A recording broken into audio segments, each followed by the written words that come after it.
The morning sun cast long shadows across downtown Phoenix as Detective Marcus Rodriguez stepped out of his patrol car, the radio crackling with reports that made no sense. Multiple assailants biting civilians, the dispatcher had said, her voice tight with confusion. Victims not responding to medical treatment. Marcus adjusted his badge and walked toward the convenience store where the first incident had occurred, his partner Detective Amanda Foster already securing the scene. The smell hit him first, a putrid, rotting odor that made his stomach lurch. Inside the store, what he saw defied every law of nature he understood. The store clerk, a young man named Tommy Williams according to his name tag, lay motionless on the floor with massive bite wounds on his neck and arms, yet his chest still rose and fell in shallow, irregular breaths. His skin had taken on a grayish pallor, and dark veins spider-webbed across his face like ink seeping through paper. "This is the third one this morning," Amanda whispered, her hand instinctively moving to her service weapon. "EMT says his vitals are almost non-existent, but he won't stop moving. They had to restrain him after he tried to bite the paramedic." Marcus knelt beside the victim, noting how the man's eyes had clouded over, becoming milky white with no sign of recognition or humanity. Tommy's fingers twitched constantly, scratching at the linoleum floor with a sound like fingernails on a chalkboard. The detective had seen drug overdoses, mental health crises, and violent crimes throughout his 15-year career, but nothing had prepared him for the primal wrongness emanating from this scene. Dr. Elizabeth Harper rushed through the emergency room doors of Phoenix General Hospital, her white coat billowing behind her as she processed the chaos surrounding her. In her 20 years as an emergency physician, she had never seen anything like the patients flooding in. They arrived conscious but unresponsive to verbal commands, exhibiting aggressive behavior toward anyone who came near, and displaying bite wounds that seemed to be spreading an unknown infection at an alarming rate. The first patient, a construction worker named James Mitchell, had been brought in an hour ago after attacking 3 co-workers at a job site. Despite receiving heavy sedation, he continued to struggle against his restraints, his mouth opening and closing rhythmically as if he were chewing. The most disturbing aspect was how quickly the infection seemed to progress. Within minutes of being bitten, victims began showing the same symptoms. Military Communications Specialist Sergeant David Thompson sat in his monitoring station at Luke Air Force Base, watching satellite feeds that painted an increasingly grim picture across the southwestern United States. The encrypted channels buzzed with reports from multiple cities: Las Vegas, Albuquerque, Denver, Salt Lake City. The pattern was identical everywhere: sudden outbreaks of what appeared to be a highly contagious pathogen that affected human behavior in unprecedented ways. His commanding officer, Colonel Patricia Hayes, stood behind him studying the data streams with growing alarm. "Sir, we're receiving reports of complete communication blackouts in several sectors," David reported, his fingers flying across the keyboard as he tried to establish contact with affected areas. Last transmission from Flagstaff indicated they were implementing emergency protocols before going dark entirely. High school teacher Rachel Murphy locked the classroom door and gathered her students into the center of the room, away from the windows overlooking the parking lot. What had started as a normal Tuesday morning had descended into chaos when the principal's voice came over the intercom, barely maintaining composure as he announced an immediate lockdown. Through the window, Rachel could see figures stumbling across the school grounds with an unnatural, jerky gait. Some wore the uniforms of maintenance staff, others the clothing of parents who had been visiting for morning conferences.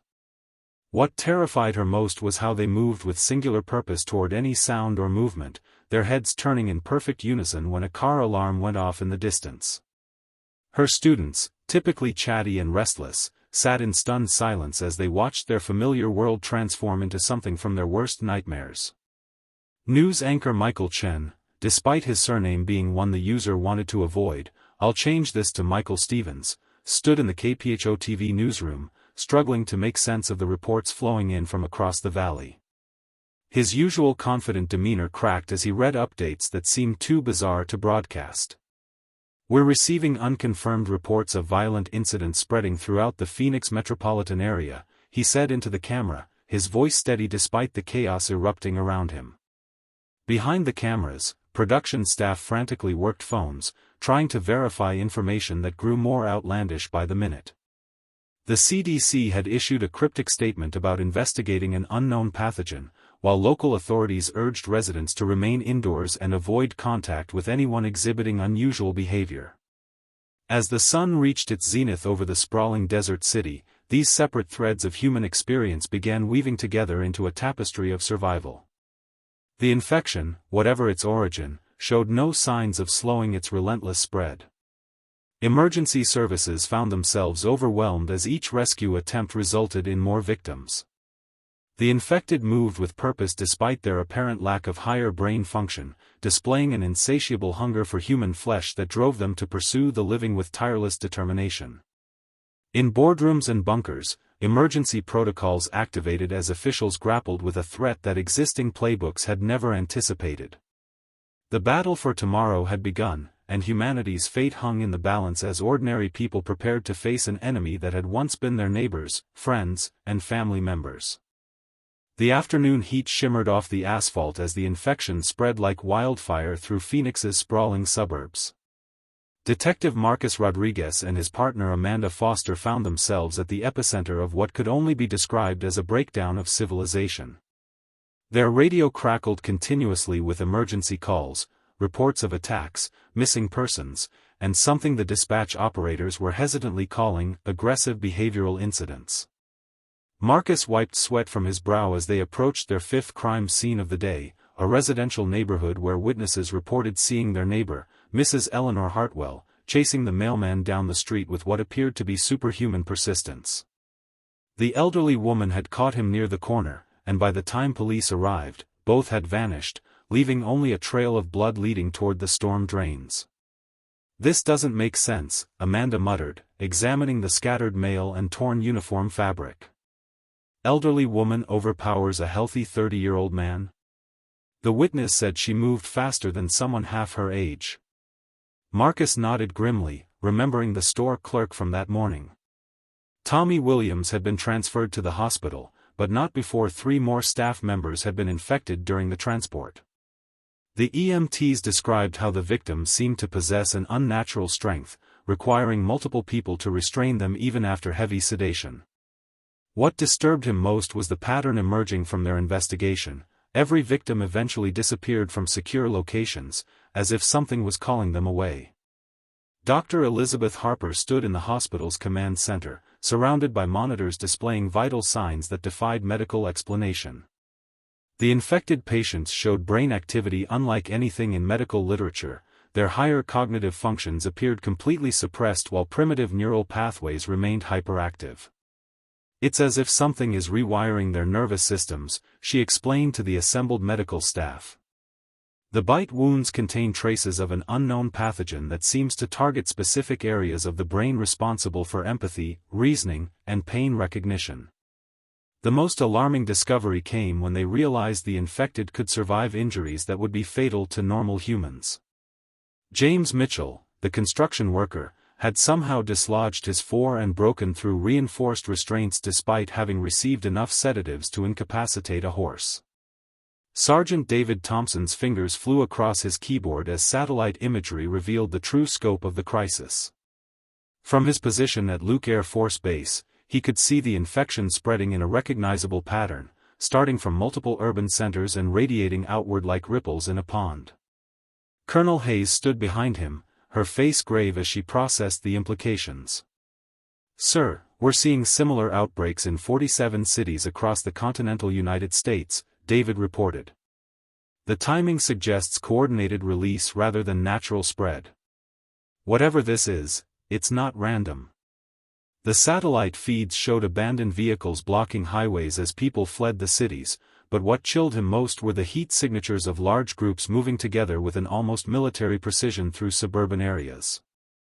Rachel Murphy pressed her back against the classroom door, her heart pounding as she listened to the sounds echoing through the hallways of Lincoln High School. What had started as isolated incidents was becoming a full-scale evacuation nightmare. Through her classroom window, she watched as emergency vehicles arrived only to be overwhelmed by what appeared to be coordinated attacks from multiple directions. The infected moved differently now, not the shambling, disoriented behavior from earlier, but with calculated purpose. They seemed to communicate through low, guttural sounds that carried across the school grounds, and they had begun working together to breach the building's security measures. Her students huddled around her, their faces pale with terror as they realized their familiar world was rapidly becoming unrecognizable. News anchor Michael Stevens tried to maintain his professional composure as the KPHO TV newsroom descended into chaos behind him. The teleprompter had gone dark 20 minutes ago, and he was now reading directly from handwritten notes passed to him by increasingly frantic producers. "We're receiving reports that Interstate 17 has been completely shut down due to what officials are calling public safety concerns," he announced, though the truth was far more terrifying. Video footage from traffic helicopters showed cars abandoned in the middle of the freeway, their doors left open as if the occupants had fled suddenly. Emergency services were no longer responding to routine calls, having been overwhelmed by the sheer volume of incidents requiring their attention. As evening approached, these separate storylines began converging in ways none of the survivors could have anticipated. The infected had somehow organized themselves into groups, moving through the city with tactical precision that suggested some form of collective intelligence. Dr. Harper received an emergency call from the police department.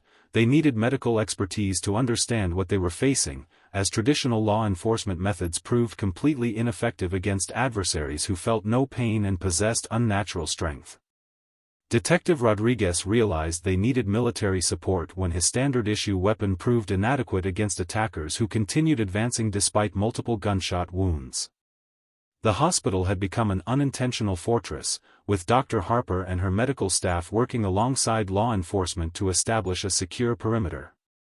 Sergeant Thompson's military communications revealed that similar safe zones were being established across the country, but contact with many areas had been completely lost. Rachel Murphy managed to lead her students to the school's administrative office, where they barricaded themselves with furniture and waited for rescue that might never come. The infected had learned to use tools, breaking windows systematically and coordinating their attacks in ways that suggested they retained some form of tactical thinking despite their apparent loss of humanity. As darkness fell over Phoenix, the true battle for survival was just beginning, and the scattered defenders realized they would need to work together if they hoped to see another dawn. The Arizona sunset painted the sky blood red as Detective Marcus Rodriguez coordinated the largest evacuation effort Phoenix had ever seen. The police station had transformed into a makeshift command center, with emergency personnel, military liaisons, and civilian volunteers working around the clock to establish safe corridors through the infected zones. Marcus stood before a large map of the city, red pins marking confirmed outbreak areas while green pins indicated successful evacuations. The pattern was becoming clear: the infected were herding survivors toward specific locations, almost as if they were being driven like cattle. Amanda Foster burst through the doors, her uniform torn and dirt-streaked from their latest rescue mission. "The Johnson family didn't make it," she reported breathlessly. "We got there just as they were breaking down the front door. There were at least 30 of them, moving in perfect formation like some kind of military unit." Dr. Elizabeth Harper had converted the hospital's conference room into a research laboratory, desperately trying to understand the pathogen that was reshaping human beings into something else entirely. Her latest discovery sent chills down her spine. Blood samples from the infected contained foreign proteins that seemed to be creating new neural pathways while systematically destroying others. "It's not just killing brain cells," she explained to Colonel Hayes, who had arrived with a team of military scientists. "It's rebuilding them according to some kind of blueprint.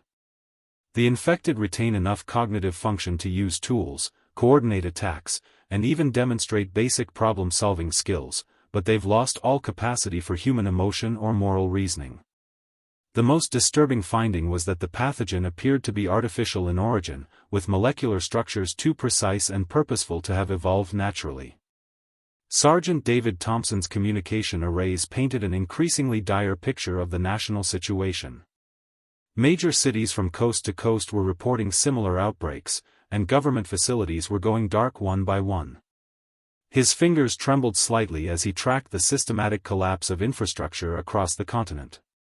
"Colonel, we've lost contact with NORAD, the Pentagon's Emergency Command Center, and most state capitals," he reported. The infected seemed to be targeting communication hubs, power grids, and transportation networks with strategic precision. "This isn't random chaos, it's an orchestrated campaign." The satellite feeds showed massive movements of infected populations converging on military installations and government facilities, their coordination so perfect it resembled an invasion force rather than a disease outbreak. Rachel Murphy led her group of students through the darkened corridors of Lincoln High School, moving toward the gymnasium where emergency broadcasts had indicated a military evacuation point was being established. Her classroom of 15 students had grown to nearly 40 as they encountered other survivors along the way, including janitor Frank Williams and school nurse Patricia Johnson. The infected had breached the main building an hour ago, but their advance seemed strangely methodical. They cleared each room systematically but didn't pursue fleeing survivors with the frenzied hunger everyone expected. Instead, they appeared to be securing territory, posting guards at strategic locations and establishing what could only be described as patrol routes through the building. News anchor Michael Stevens found himself reporting from the roof of the KPHO-TV building as the studio below had been compromised. His cameraman, Tony Rodriguez, no relation to the detective, maintained a steady feed as they watched the city transform beneath them. "What we're witnessing is unprecedented in modern history," Michael spoke into his microphone, his professional training keeping his voice steady despite the chaos surrounding them. The infected appear to be establishing zones of control throughout the metropolitan area, with different groups coordinating their movements through methods we don't yet understand. From their elevated position, they could see that the infected had begun constructing barriers using abandoned vehicles and debris, creating checkpoints that controlled access to various parts of the city. As night deepened, the separate groups of survivors found themselves drawn together by necessity and circumstance. Dr. Harper received an urgent radio transmission from Detective Rodriguez. They needed her medical expertise to treat wounded civilians who had been rescued from infected zones. The hospital had become an unofficial hub for evacuation efforts, with its emergency landing pad serving as the primary extraction point for military helicopters. Colonel Hayes coordinated with both the police and medical personnel to establish secure supply lines and communication networks between the various safe zones that had formed throughout the city. The infected had undergone another disturbing evolution as darkness fell. They moved with even greater coordination now, their actions suggesting they were receiving instructions from some central source. Groups of infected began working together to dismantle infrastructure with surgical precision, cutting power lines, destroying communication towers, and systematically eliminating any technology that could be used by the survivors. Their behavior indicated not just intelligence, but strategic thinking that suggested they were following a comprehensive plan to isolate and weaken human resistance. Rachel Murphy's group finally reached the gymnasium, where they discovered that the promised military evacuation had never materialized. Instead, they found Detective Rodriguez and a small team of officers who had established a temporary shelter for civilians. The reunion of survivors marked a turning point in their struggle. No longer were they isolated groups fighting for individual survival, but the beginning of an organized resistance. Dr. Harper arrived with medical supplies and crucial intelligence about the nature of their enemy, while Sergeant Thompson established communication links that connected their small safe zone with other survivor groups across the region. As the infected masses gathered outside their perimeter, the survivors realized that tomorrow would bring the first real battle in humanity's fight for survival against an enemy that had once been their own kind. Dawn broke over Phoenix with an eerie silence that chilled every survivor to the bone. The infected had withdrawn during the night, retreating to positions that formed a perfect perimeter around the survivor enclaves. Detective Marcus Rodriguez stood on the gymnasium's roof, surveying their situation through binoculars as the morning light revealed the true scope of their predicament. The infected had spent the darkness hours constructing elaborate barriers from overturned vehicles, concrete debris, and torn metal, creating a maze-like structure that channeled any escape routes directly into kill zones. More disturbing was the discovery that they had posted sentries at regular intervals, infected individuals who remained motionless for hours, watching the survivor positions with an intelligence that suggested they were gathering tactical information. Dr. Elizabeth Harper worked feverishly in her makeshift laboratory, now relocated to the school's chemistry classroom, analyzing tissue samples that had been recovered from recent encounters. Her latest findings painted a terrifying picture of biological warfare beyond anything previously conceived. The pathogen wasn't simply reanimating dead tissue, it was creating a networked consciousness that allowed the infected to share information instantaneously across vast distances. "They're not individual creatures anymore," she explained to the assembled group of survivors. "The pathogen has created a collective intelligence, like a biological internet connecting every infected person. That's how they coordinate so perfectly and why they seem to anticipate our movements." Blood tests from survivors who had been exposed but not infected revealed that the pathogen was becoming more sophisticated, developing resistance to human immune responses with each generation. Sergeant David Thompson had managed to establish contact with isolated military units across the country, painting a grim picture of humanity's situation. From his mobile communication station in the gymnasium, he coordinated with scattered resistance cells that had formed in major cities nationwide. "The infection rate is accelerating exponentially," he reported to Colonel Hayes, who had assumed de facto leadership of their survival group. "Military installations that were secure 12 hours ago are now completely overrun. The infected seem to have access to classified information about our defensive positions and emergency protocols." The most chilling intelligence came from a Navy destroyer off the California coast. Satellite imagery showed infected masses moving in perfect formation across the continental United States, converging on specific targets with military precision.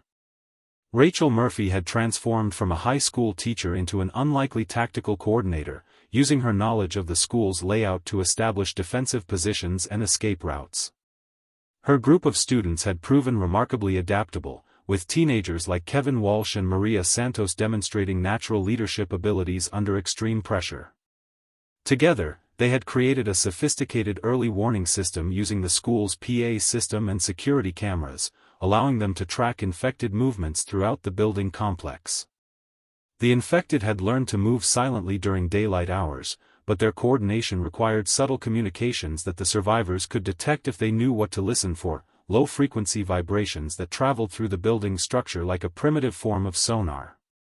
News anchor Michael Stevens continued broadcasting from his rooftop position, serving as a crucial information link between survivor groups across the region. His cameraman Tony had rigged solar panels to power their equipment, allowing them to maintain communications even as the city's power grid failed. Through ham radio networks and satellite uplinks, Michael coordinated information sharing between survivors, creating a rudimentary intelligence network that helped scattered groups avoid infected patrols and locate supply caches. His broadcasts had evolved from news reporting to tactical communications, providing real-time updates on infected movements and safe passage routes through the urban wasteland that Phoenix had become. The infected had begun demonstrating abilities that defied conventional understanding of biology and physics. Dr. Harper's observations revealed that they could survive injuries that would be immediately fatal to normal humans, including severe trauma to vital organs and massive blood loss. More disturbing was their apparent ability to repair damaged tissue at an accelerated rate, suggesting the pathogen had fundamentally altered their cellular structure. Groups of infected had been observed working together to overcome obstacles that would require engineering knowledge, dismantling complex machinery, disabling security systems, and even constructing crude but effective siege equipment from salvaged materials. As the afternoon progressed, the survivors realized they faced a strategic dilemma that would determine their fate. The infected had effectively surrounded their position, but rather than launching an immediate assault, they appeared to be waiting for something. Colonel Hayes analyzed their behavior patterns and reached a disturbing conclusion: the infected were studying them, learning their defensive capabilities and tactical responses. Every time the survivors attempted a probe or reconnaissance mission, the infected adapted their countermeasures accordingly. It was becoming clear that their enemy possessed not just collective intelligence, but adaptive learning capabilities that improved with each encounter. Detective Rodriguez coordinated with Amanda Foster to organize supply raids into the surrounding area, discovering that the infected had systematically stripped resources from nearby buildings. Food, medical supplies, weapons, and fuel had been removed with surgical precision, suggesting they understood the importance of denying these materials to human survivors. The infected seemed to be following a comprehensive strategy designed to starve out the survivors rather than engage in costly direct assaults. This revelation forced the human defenders to confront an uncomfortable truth: they were not facing mindless monsters, but a coordinated enemy that possessed strategic thinking capabilities rivaling their own.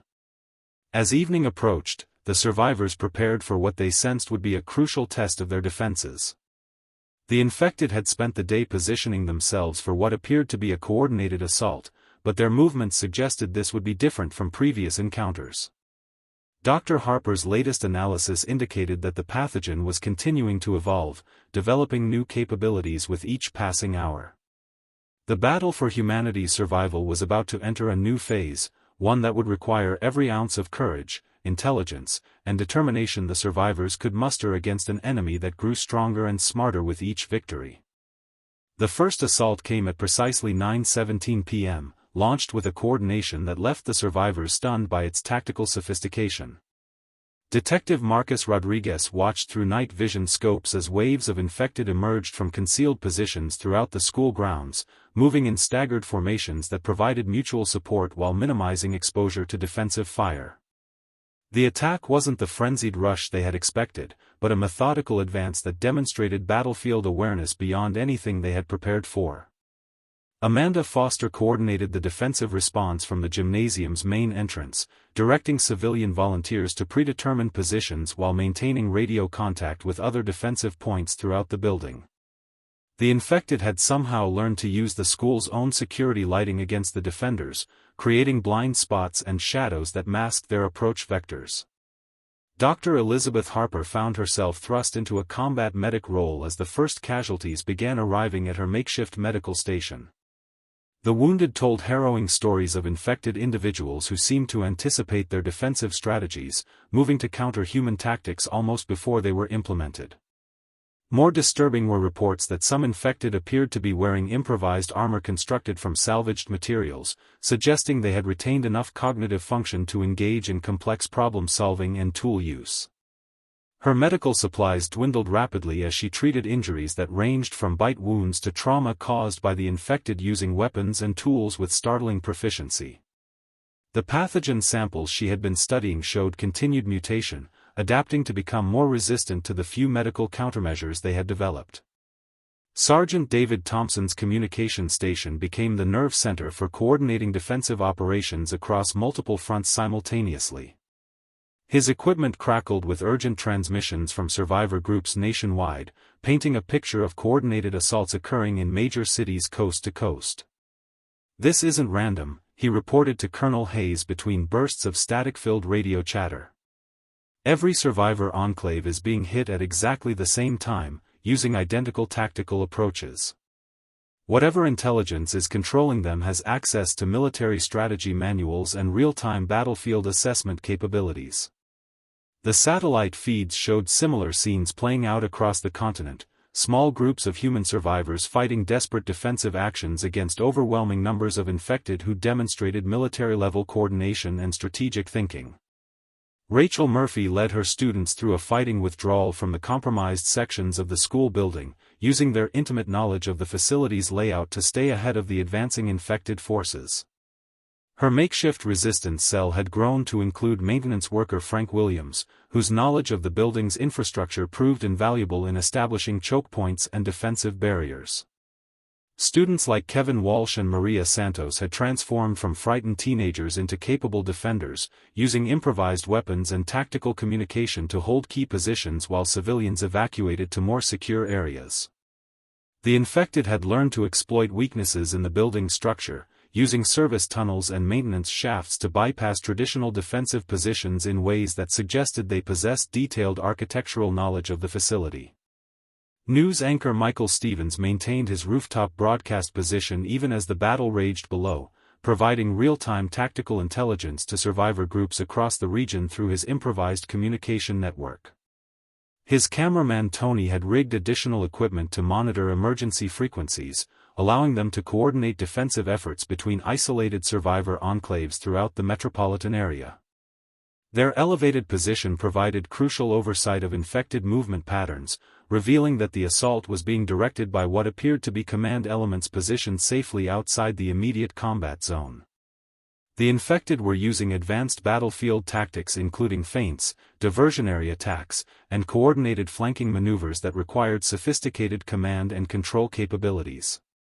The intensity of the assault escalated as the infected began demonstrating new abilities that pushed the boundaries of biological possibility. Dr. Harper documented cases of infected individuals displaying enhanced strength, speed, and sensory capabilities that far exceeded normal human parameters. Some appeared capable of limited night vision, moving confidently through complete darkness while the human defenders struggled with reduced visibility. Others demonstrated an almost supernatural ability to detect human presence through walls and barriers, suggesting the pathogen had enhanced their sensory capabilities beyond conventional understanding. Most alarming were reports of infected individuals who seemed capable of basic tool construction, fashioning crude but effective weapons from available materials. Colonel Hayes coordinated the overall defensive strategy from her command post in the school's administrative offices, managing resources and personnel across multiple crisis points simultaneously. Her military experience proved invaluable in organizing civilian volunteers into effective defensive units, but even her extensive combat background hadn't prepared her for an enemy that adapted their tactics in real time based on human responses. The infected seemed to learn from each engagement, modifying their approach to counter whatever defensive measures the survivors employed. Radio communications revealed that survivor groups in other cities were reporting identical adaptive behavior, suggesting that the collective intelligence controlling the infected was sharing tactical knowledge instantaneously across vast distances. As midnight approached, the battle entered a new phase that would test every aspect of human ingenuity and determination. The infected had successfully breached several sections of the school's perimeter, forcing the defenders into an increasingly compressed defensive zone around the gymnasium and adjacent buildings. Ammunition and medical supplies ran dangerously low while the infected showed no signs of fatigue or reduced combat effectiveness. Detective Rodriguez coordinated with Amanda Foster to organize a strategic withdrawal to predetermined fallback positions, but their options were rapidly diminishing as the infected demonstrated an uncanny ability to anticipate and counter human tactical decisions. The survivors realized they faced a critical decision point that would determine their immediate fate and possibly the future of human resistance in the region. The infected had proven themselves to be far more than reanimated corpses. They represented a sophisticated biological weapons system with adaptive intelligence capabilities that rivaled or exceeded human strategic thinking. As the battle raged through the night, the defenders prepared for what might be their final stand against an enemy that grew stronger and smarter with each passing hour, forcing them to confront the possibility that humanity's survival might depend on tactics and strategies beyond anything they had previously imagined. The turning point came at 3:47 a.m. when Dr. Elizabeth Harper made a discovery that would change everything about their understanding of the enemy they faced. While treating a survivor who had been bitten but hadn't yet turned, she noticed something extraordinary in his blood work. His immune system was fighting back, producing antibodies that seemed to slow the pathogen's progression significantly. The survivor, a construction worker named Robert Mitchell, had been exposed to the infected for over 6 hours but showed only minimal symptoms compared to other victims. Harper's hurried analysis revealed that certain individuals possessed a natural resistance to the pathogen, their genetic makeup providing partial immunity that could potentially be weaponized against the infected. She immediately contacted Colonel Hayes with this breakthrough, realizing they might have found humanity's first real advantage in this biological war. The implications were staggering. If they could synthesize these natural antibodies, they might be able to create a treatment that could slow or even reverse the infection process. Detective Marcus Rodriguez coordinated a desperate gambit based on Harper's discovery, organizing a rescue mission to extract blood samples from other survivors who had shown resistance to infection.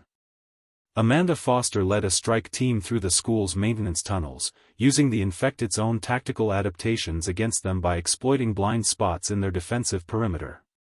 The infected had grown overconfident in their ability to predict human behavior, creating an opportunity for unconventional tactics that caught them momentarily off guard. The mission recovered samples from 12 additional survivors, each showing varying degrees of natural resistance that provided Harper with the genetic diversity she needed to develop a potential countermeasure. Meanwhile, the infected responded to this tactical surprise by reorganizing their assault patterns, demonstrating once again their ability to adapt rapidly to changing battlefield conditions. Sergeant David Thompson's communication arrays brought news that transformed their local struggle into something much larger and more significant. Survivor enclaves in Dallas, Denver, and Seattle had independently discovered similar patterns of natural resistance among their populations, suggesting that humanity's genetic diversity might provide the key to survival against the pathogen. His encrypted military channels revealed that scattered research facilities were working frantically to develop treatments based on these resistant bloodlines, but the infected seemed aware of these efforts and were specifically targeting medical facilities and research installations worldwide. The race between human scientific ingenuity and the infected's adaptive intelligence had become a global contest with humanity's future hanging in the balance. Rachel Murphy found herself leading an increasingly complex evacuation operation as the school's defensive perimeter continued to contract under relentless pressure. Her students had proven remarkably resourceful under extreme circumstances, with teenagers like Kevin Walsh organizing supply runs while Maria Santos coordinated communications between defensive positions. The infected had begun using psychological warfare tactics, mimicking human voices to lure survivors into ambushes and employing captured equipment to jam radio frequencies. Frank Williams, the maintenance worker, discovered that the infected were systematically dismantling the building's infrastructure from within, suggesting they possessed detailed knowledge of structural engineering and planned to bring down sections of the facility to eliminate defensive advantages. News anchor Michael Stevens maintained his crucial communication role even as his rooftop position came under direct assault from infected who had learned to scale the building's exterior walls with startling agility. His cameraman Tony had rigged explosive charges around their broadcast equipment, prepared to deny the infected access to their communication capabilities if their position became untenable. Through their network, Stevens coordinated intelligence sharing between survivor groups that revealed the infected were following a comprehensive strategy to eliminate human communication networks, scientific research capabilities, and leadership structures. The systematic nature of their assault suggested they were being directed by an intelligence that understood human civilization's critical vulnerabilities and was exploiting them with ruthless efficiency. Dr. Harper's medical station became a frantic laboratory where she worked to synthesize the first experimental treatments based on resistant blood samples. Her analysis revealed that the natural antibodies worked by interfering with the pathogen's ability to establish neural connections, essentially blocking the collective intelligence network that gave the infected their coordination advantages. The first test subjects showed promising results. Infected individuals treated with the experimental serum began exhibiting confusion and loss of coordination, suggesting their connection to the collective consciousness was being disrupted. However, the pathogen was already beginning to adapt to this new threat, developing resistance mechanisms that required constant modification of the treatment formula. Colonel Hayes orchestrated a bold counteroffensive designed to exploit the temporary advantage provided by Harper's breakthrough treatment. Using the synthesized antibodies in aerosol form, they created weapons that could disrupt infected coordination over limited areas, allowing human forces to break through previously impenetrable defensive lines. The infected responded with tactical innovations of their own, adapting their movement patterns to minimize exposure to the aerosol weapons while developing new communication methods that were less susceptible to biochemical interference. The evolutionary arms race between human scientific advancement and the pathogen's adaptive capabilities accelerated to a pace that required constant tactical adjustment and strategic improvisation.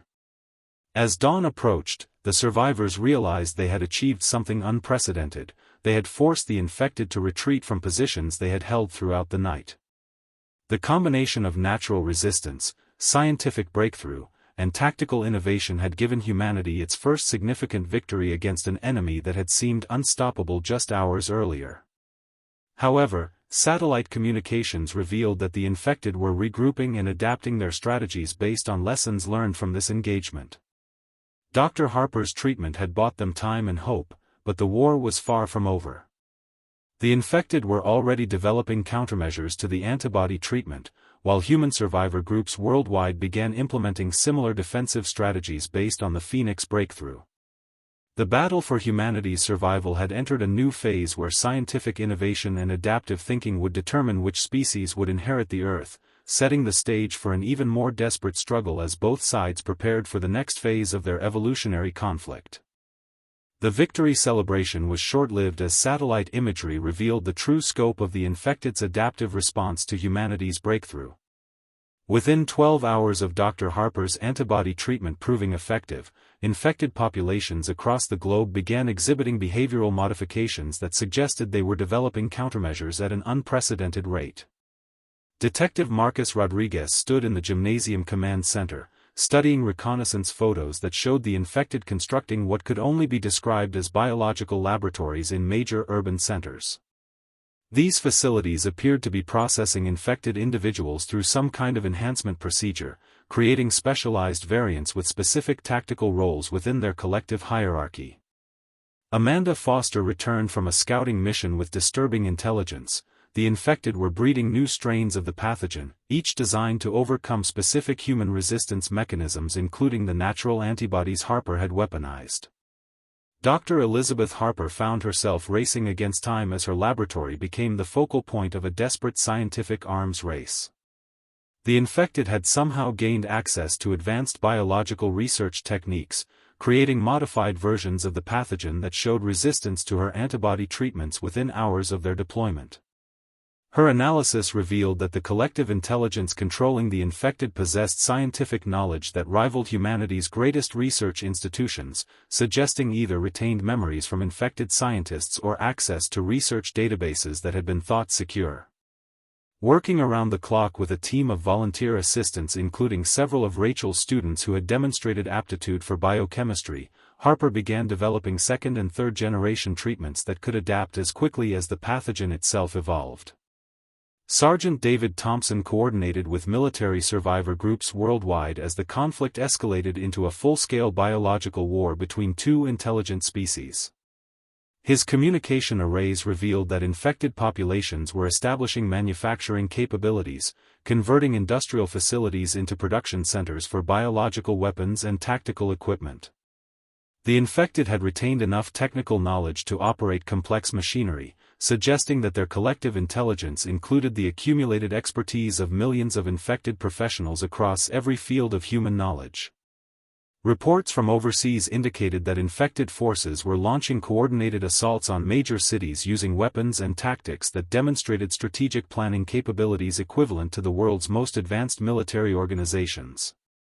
Rachel Murphy's leadership role expanded as her school-based survivor community became a regional coordination center for resistance operations throughout the southwestern United States. Her students had evolved into a highly effective intelligence network, using their knowledge of social media, gaming platforms, and digital communication to establish contact with survivor groups that military channels couldn't reach. Kevin Walsh had become her tactical coordinator, organizing supply runs and defensive operations with a natural strategic instinct that impressed even Colonel Hayes. Maria Santos served as their primary communication specialist, maintaining contact with isolated survivor enclaves and coordinating the sharing of tactical intelligence across the growing resistance network. The infected had learned to monitor traditional communication channels, forcing the survivors to develop increasingly sophisticated methods of maintaining contact without detection. News anchor Michael Stevens transformed his rooftop broadcast position into a psychological warfare center, using captured infected communication equipment to broadcast misinformation designed to disrupt their coordination networks. His cameraman Tony had discovered that the infected use sophisticated signal protocols to maintain their collective consciousness, and by introducing false data into these networks, they could create confusion and tactical errors in infected operations. Stevens' broadcasts had evolved beyond simple information sharing to become a crucial component of humanity's defensive strategy, coordinating resistance efforts while simultaneously conducting electronic warfare against the infected's communication systems. Their success in disrupting infected operations had made them a priority target, forcing them to develop elaborate security measures and backup communication systems. The infected response to human countermeasures demonstrated evolution at a pace that challenged every assumption about biological adaptation. Dr. Harper documented the emergence of specialized infected variants including scouts with enhanced sensory capabilities, heavy assault units with increased physical strength and armor-like skin modifications, and coordination specialists who seemed to serve as mobile command nodes for infected operations.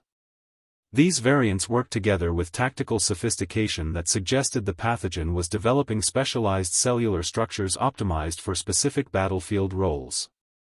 Most disturbing was the appearance of infected individuals who retained significant cognitive abilities while serving the collective consciousness, essentially functioning as biological computers that could process complex strategic information and coordinate large-scale operations.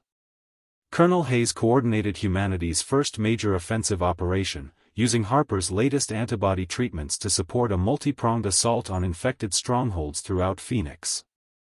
The operation combined conventional military tactics with biochemical warfare, scientific innovation, and guerrilla resistance techniques that had proven effective against the infected's adaptive capabilities.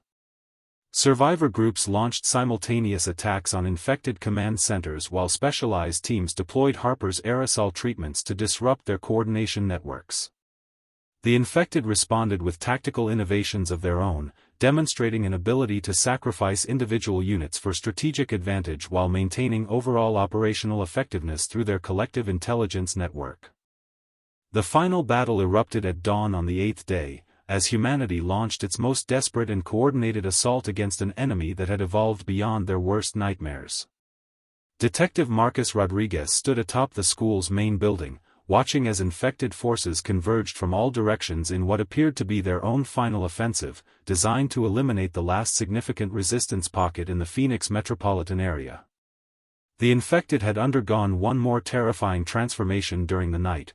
They now moved with perfect military precision while retaining individual problem-solving abilities, creating a hybrid intelligence that combined the best aspects of collective coordination and independent tactical thinking.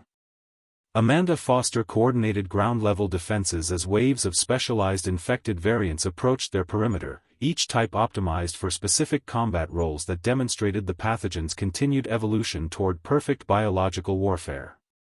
Dr. Elizabeth Harper made the breakthrough that would determine humanity's fate in her improvised laboratory, working frantically as explosions echoed through the building around her. Her analysis of captured infected tissue revealed a critical vulnerability in their collective consciousness network. The pathogen required constant biochemical communication between individual hosts to maintain coordination, and this communication system could be disrupted by a specific combination of synthesized antibodies and electromagnetic interference. Racing against time as infected assault teams breached the school's outer defenses, Harper developed a compound that would not only sever the infected's connection to their collective intelligence but potentially reverse the pathogen's effects entirely. The treatment required precise timing and coordination across multiple deployment points, but success could restore the infected to their human state while permanently immunizing the population against future outbreaks. Sergeant David Thompson orchestrated the most complex military operation in human history, coordinating simultaneous attacks by survivor groups across 6 continents using encrypted satellite communications and amateur radio networks. His command center buzzed with activity as resistance cells worldwide prepared to deploy Harper's breakthrough treatment using everything from crop dusters to improvised aerosol dispersal systems. The infected seemed aware of the coordinated nature of humanity's final gambit, launching their own global offensive designed to eliminate remaining survivor enclaves before the treatment could be widely deployed. Thompson's real-time coordination proved crucial as he directed tactical adjustments based on infected responses, ensuring that human forces could adapt their strategies faster than the collective consciousness could counter them. Rachel Murphy led her student resistance fighters in the most critical phase of the operation, using their intimate knowledge of the school's infrastructure to establish deployment points for Harper's aerosol treatment throughout the building complex. Kevin Walsh had matured into a natural tactical leader, coordinating defensive actions that bought precious time for the scientific team to complete their preparations. Maria Santos maintained communication links with survivor groups across the region, ensuring that the treatment deployment would occur simultaneously across multiple locations to prevent the infected from developing localized countermeasures. Frank Williams, the maintenance worker, proved instrumental in rigging the school's ventilation system to distribute the aerosol compound throughout the infected-controlled sections of the facility. News anchor Michael Stevens broadcast what he believed might be humanity's final transmission, coordinating the global timing of the treatment deployment while providing real-time tactical intelligence to resistance fighters worldwide. His cameraman Tony had transformed their rooftop position into an electronic warfare center, using captured infected equipment to jam their communication frequencies while amplifying human coordination signals. Stevens' broadcast reached millions of survivors in hidden enclaves around the world, providing hope and tactical guidance as they prepared for humanity's last stand against an enemy that had nearly succeeded in replacing them as Earth's dominant species. The infected had learned to monitor human communications, but the sheer volume and complexity of simultaneous transmissions overwhelmed their ability to intercept and counter every message. Colonel Hayes coordinated the multi-pronged assault that would either save humanity or mark their final defeat. Her military experience proved invaluable in timing the deployment of Harper's treatment to achieve maximum effect while minimizing infected countermeasures. The operation required precise coordination between ground forces, aerial dispersal systems, and electronic warfare components, all while under direct assault from infected forces that seemed determined to prevent the treatment's deployment. Hayes had positioned survivor groups at strategic locations throughout the city, each equipped with aerosol delivery systems and backup communication equipment to ensure the mission's success even if primary systems failed. The moment of truth arrived as Harper's treatment filled the air throughout Phoenix and dozens of other cities worldwide. The effect was immediate and dramatic. Infected individuals suddenly stopped their coordinated advance, standing motionless as their connection to the collective consciousness was severed. Within minutes, many began showing signs of returning humanity as the pathogen's control over their nervous systems weakened and failed. Some collapsed as their enhanced physical capabilities disappeared, while others looked around in confusion as their memories and individual personalities reasserted themselves. The collective intelligence that had driven the infection appeared to be dissolving as its network of connected minds was systematically disrupted by the biochemical treatment. Detective Rodriguez and his team moved quickly to secure the area as thousands of formerly infected individuals began regaining their human consciousness. The transformation wasn't universal. Some infected had been too deeply altered by the pathogen to recover completely, but the vast majority showed signs of returning to their original human state. Amanda Foster coordinated rescue operations for the newly recovered while ensuring that unaffected infected were contained and treated with additional doses of Harper's compound. Medical teams worked frantically to provide care for individuals who had suffered physical trauma during their infection, while psychologists prepared to address the mental trauma of those who retained memories of their time under the pathogen's control. As the sun set on the 8th day, humanity had achieved the impossible. They had not only survived but defeated an enemy that had seemed unstoppable just days earlier. Dr. Harper's treatment proved effective worldwide, with survivor groups reporting successful recovery of infected populations across every continent. The global death toll was staggering, but the human species had endured and emerged stronger through their cooperation, scientific innovation, and unwavering determination to survive. Detective Rodriguez stood once again in the parking lot where this nightmare had begun, watching as recovered civilians reunited with their families and communities began the long process of rebuilding. The battle for tomorrow had been won through the combined efforts of ordinary people who had refused to surrender their humanity, proving that even in the face of extinction, human ingenuity and cooperation could overcome any threat.